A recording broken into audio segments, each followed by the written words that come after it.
그러므로 누구든지 주의 떡이나 잔을 합당하지 않게 먹고 마시는 자는 주의 몸과 피에 대하여 죄를 짓는 것이니라. 사람이 자기를 살피고 그 후에야 이 떡을 먹고 이 잔을 마실지니 주의 몸을 분별하지 못하고 먹고 마시는 자는 자기의 죄를 먹고 마시는 것이니라. 그러므로 너희 중에 약한 자와 병든 자가 많고 잠자는 자도 적지 아니하니 우리가 우리를 살폈으면 판단을 받지 아니하려니와 우리가 판단을 받는 것은 주께 징계를 받는 것이니 이는 우리로 세상과 함께 정죄함을 받지 않게 하려 하심이라. 그런즉 내 형제들아 먹으러 모일 때 서로 기다리라. 만일 누구든지 시장하거든 집에서 먹을지니 이는 너희의 모임이 판단받는 모임이 되지 않게 하려 함이라. 그 밖의 일들은 내가 언제든지 갈 때에 바로 잡으리라. 아멘. 바울은 오늘 말씀에서 올바른 성찬이 이루어지기 위해 우리가 어떻게 해야 하는지에 대해서 말합니다. 첫 번째는 자기를 살피라고 말합니다. 바울은 주의 떡과 잔을 합당하지 않게 먹고 마시는 사람은 주의 몸과 피에 대해서 죄를 짓는 것이다라고 말하고 있습니다. 죄를 짓지 않기 위해 자기를 살펴야 합니다. 성찬의 의미가 무엇인지를 숙고하라는 것입니다. 여러분, 성찬의 의미가 무엇입니까? 성찬은 예수님이 우리를 위해 자기 몸을 십자가에 내어주신 것을 상징하는 것입니다. 우리는 성찬을 통해 우리를 향한 하나님의 사랑을 확인하고 그것을 기억하며 또 주님이 우리에게 명령하신 이웃사랑을 실천하는 삶으로 나아갈 것을 다짐해야 합니다. 그런데 고린도 교회 성도들은 어땠습니까? 이들은 성찬을 위해 모였습니다. 하지만 부자는 가난한 사람들이 먹을 음식을 남기지 않았습니다. 자기만 생각하고 자기만 배불리는 그런 이기적인 모습을 보였습니다. 그 모습 속에는 이웃에 대한 사랑은 보이지 않습니다. 한 몸으로 부름받았고 서로 사랑해야 할 지체였지만 사랑을 실천하지 않았던 것입니다. 이것은 성찬의 의미가 아닙니다. 성찬이 우리에게 말하고 있는 바도 아닙니다. 여러분, 우리는 성찬을 통해 우리가 그리스도 안에서 하나라는 사실을 되새겨야 합니다.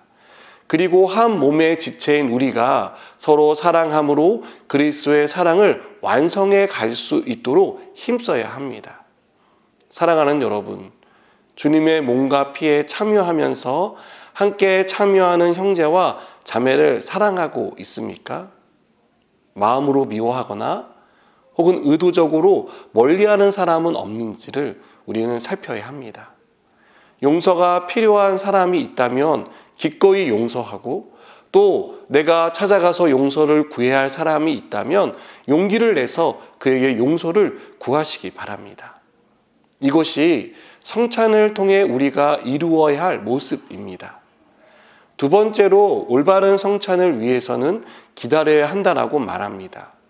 나만 생각한 나머지 먼저 먹지 말고 늦게 올 수밖에 없는 가난한 성도를 배려하고 그들을 기다렸다가 함께 먹으라는 것입니다. 이것은 약자를 생각하는 배려입니다. 그리고 이러한 배려는 곧 그리스도인의 사랑의 실천이기도 합니다. 그래서 바울은 배가 고프면 집에서 먹고 오라고 권면합니다.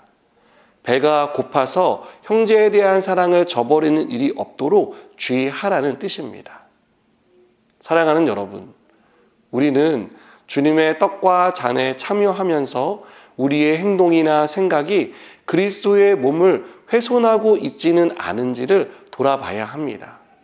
내가 한 말과 행동으로 형제를 부끄럽게 하지는 않았는지, 혹은 그의 마음에 상처를 주지는 않았는지, 혹 주었다면 용서를 구하고 그리스도 안에서 사랑으로 연합하기 위해서 힘쓰는 저와 여러분이 되었으면 좋겠습니다. 어제 말씀드렸지만 의식보다는 의미가 중요합니다. 왜 주님이 몸소 성찬을 행하셨고 그것을 기념하라고 우리에게 말씀하셨는지를 생각해야 합니다. 주님은 우리가 성찬을 통해 한 몸임을 깨닫기를 원하십니다. 그리고 나아가 서로가 서로를 사랑하고 섬기는 공동체가 되기를 원하신다는 것을 잊지 마시기 바랍니다. 함께 기도하시겠습니다.